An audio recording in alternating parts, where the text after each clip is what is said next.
This video response is going to go out to the rock band ABBA, and that is mainly because I know you guys are going to go ahead and release a brand new album, and I wanted to cheer you on.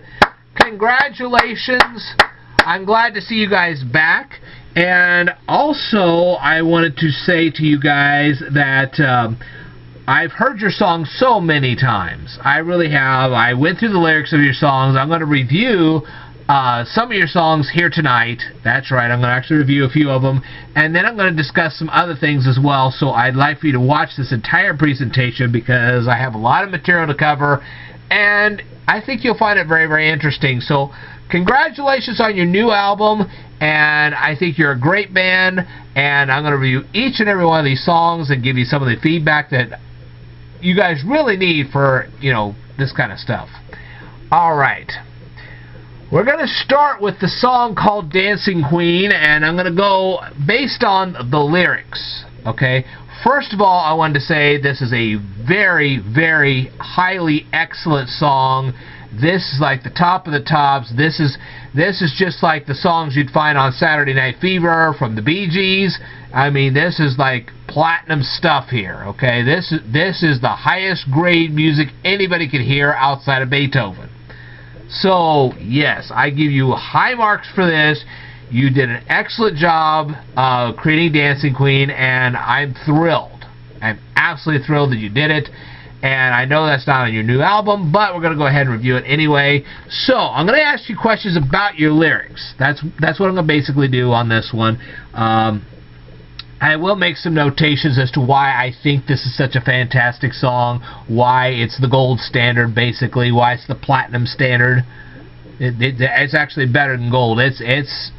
No wonder you called yourselves ABBA Gold, okay? And I know that's what you had this album you put out a few years ago called ABBA Gold. That's what these songs are. They're just pure. I mean, they're rich, beautiful songs, and I'm going to review a couple of them here. First of all, let's go to Dancing Queen. According to the lyrics, why are the lights low on a Friday night? I would think, you know, if you're going to be on a Friday night, especially back in the 70s, there'd be neon everywhere. Okay? How long did it take you to find the place you were looking for, according to the lyrics? How do you define a king? Okay, you were saying you were looking for a king. How do you define that? What kind of music do you like to dance to? How do you tease potential suitors? So after you persuade them to be interested in you, you simply ditch them? What happens when you run out of potential suitors? Now, here are some things I want everybody to notice about this song. Notice the violins in the song. They very much complement the piano playing that goes on in the song, okay? And notice the falsetto voice during the second chorus of the song. These are the true elements of a perfect song.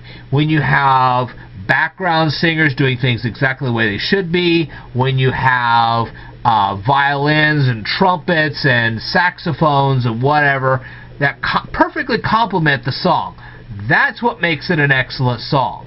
And this is the gold/platinum standard. There is nothing higher except the Bee Gees and Elvis. Okay? Alrighty. Now we're going to go to yet another song. It's called One of Us. Again, a gold/platinum song. Very good. I highly recommend anybody that can get their hands on it to listen to it. Okay? Now, this is the kind of song. Okay, this is the kind of thing, according to the lyrics, this is the kind of song that can happen to somebody when that somebody bypasses too many suitors, according to the lyrics. Okay? Why did you allow so many romances to pass you by? What rifle chances are you referring to? How did you plan to tell the person you left behind that things had changed? How could a potential spouse keep you away from anything? How would you prove that you had changed? Notice how there is a chorus at the beginning of the song. Okay? This reflects the sadness of the song. That's what makes it a sadder type song. In the chorus of the song, did you notice the following lyric in the background? One of us is shaking with a heart that's breaking. That was put beautifully in the song. It really was. One of us would not be one of us without that chorus in the song. Okay? It just wouldn't work. That's a hidden piece of the song that makes this song more miserable and relatable. Okay? Now, I know that Benny, one of the members of the band, used a lot of synthesizer in this particular song, but it could have been very easily replaced with violins. The extra music relates to the feeling of the song. That's what it does. Now, I know you guys, at this point, have already released 3 singles off of your new album called Voyage. The first one was Nostalgic. It's okay. There's nothing particularly wrong with the song. It's just nothing that really is notable. Really. I don't even remember the title because I'm sitting there going, well, it's nostalgic, but it's not really notable. It's okay if you want to listen to it. I mean, if you were listening to it at work or something like that, it would be an okay song to hear, but it was just like, really? You know, something more, please. But the other song you released just before you and now I'll talk about Just a Notion in just a second, but the second one you released was called Don't Shut Me Down. This is true ABBA. If you want ABBA the way that they were, the way that they should be, this is ABBA. Don't Shut Me Down is another perfect platinum gold standard song. That is exactly what it is. Very good job. You did an excellent job. I hope that some of the rest of your songs are just like this, because this is what makes a #1 hit. That's what it is. It's just literally a new #1 hit. If you do not get a new #1 hit out of this, I'll be surprised. All right. Why were you listening for the laughter of children? How long were you sitting on the beach? And why were you sitting on the beach so long? If you're sitting in a park, then shouldn't you leave? After all, many parks close at sunset. If it's cold and raining, why are you still sitting on the beach? On a bench, not beach, bench. Sorry, my mistake, bench. Okay? Why are you still sitting on the bench if it's cold and raining? What did you plan to tell him? Obviously, if I had been rejected by an old flame, I would be bewildered to see the person on my doorstep again. I would definitely have lots of questions for my old flame. What shape and form are you now? I understand the love thing, but what were you hoping for? What is different about you besides your appearance? How do you have a dream within a dream? That's a very interesting question. And what was decoded? Why do you think you're hot? In what ways are you not the one you knew? Okay?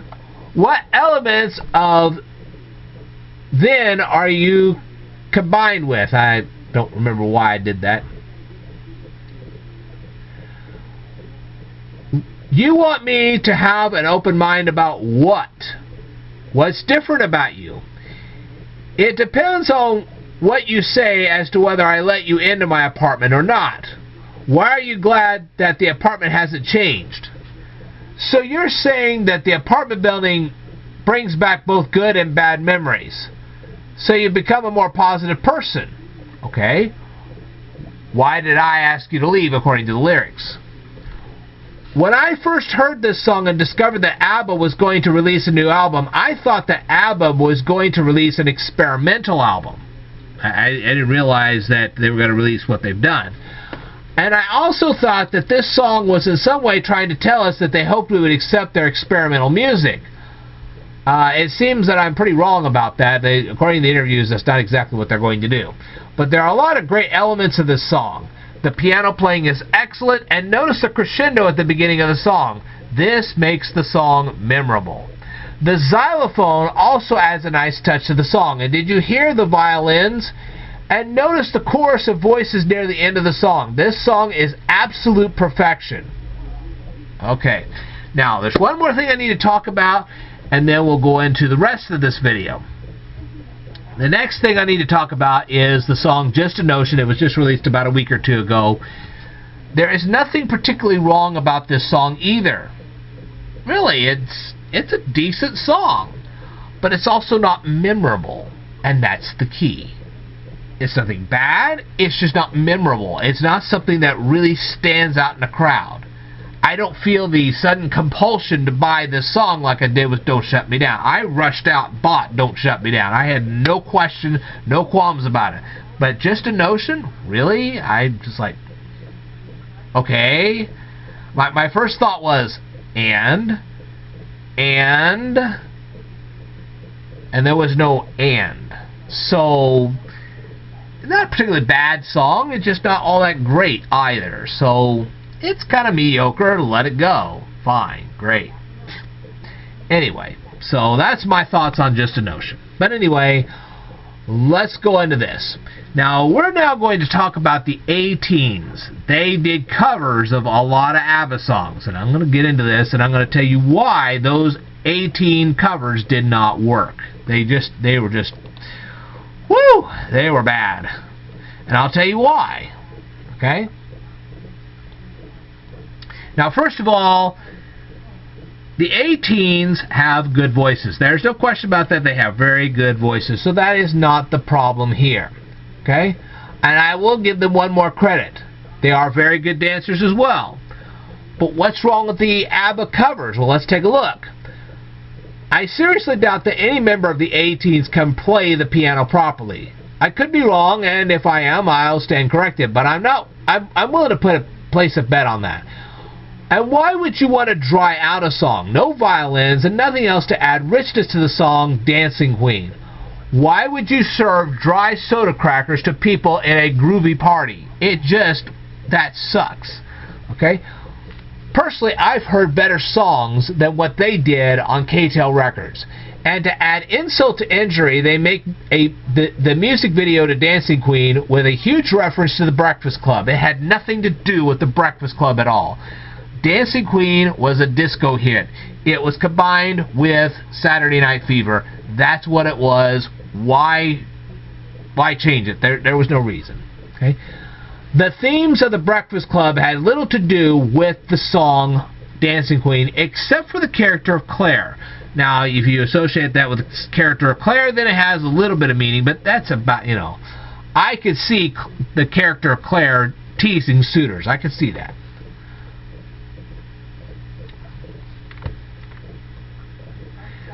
And they repeated one of the lyrics of Dancing Queen to extend the torture. There was no need of that.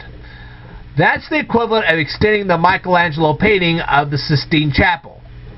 This is horrible. Okay? Now, let's take a look at their cover of One of Us. Do you feel miserable when you hear the beginning of this song from them? Of course not. Golly, this song sounds so cheery. But pay attention to the lyrics. Are those lyrics cheery? Absolutely not. How they could botch a song so badly? It sounds like the person of the song is very angry instead of very regretful. Can we say duh? Did you even bother to read the lyrics before you made the cover?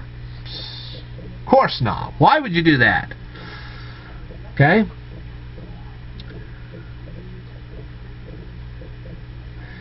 To their credit, I will say, they did include the special chorus lyric that I mentioned earlier in this video with the song One of Us. Some covers of this song omit that lyric completely. That's just totally stupid. Why would you omit a very powerful lyric like that? Totally stupid. But I have to criticize the song once again for omitting a lyric in their official music video. This is truly tragic. But to their credit, as far as I know, they have never covered The Winner Takes It All. Unfortunately, the band Glee did. And they did the worst thing you could possibly think of. If you think about the lyrics of The Winner Takes It All, that is sung from a completely female perspective. That's it. And then what do in Glee? They let a guy sing half those lyrics. Wrong. F. Fail. Total failure. I give that an F-. I'll also say that Glee cut out part of the lyrics of A Winner Takes It All. Alright? How could Glee do such a bad job? It's ridiculous. Okay, I hope that neither the A-Teens nor Glee will ever cover the song Don't Shut Me Down. They have ruined too many songs as it is. Stay away from gold and platinum songs. You're just ruining them. That's what you're doing. It's horrible and it has to stop. Alright, but anyway, ABBA, I really wanted to say to you guys, number one, don't let anybody cover your songs that actually change it to the point it's just not even recognizable. And 2, congratulations once again on your great music.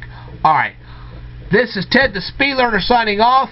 By the way, folks, if you are watching this right now and you happen not to be ABBA, please go to ABBA's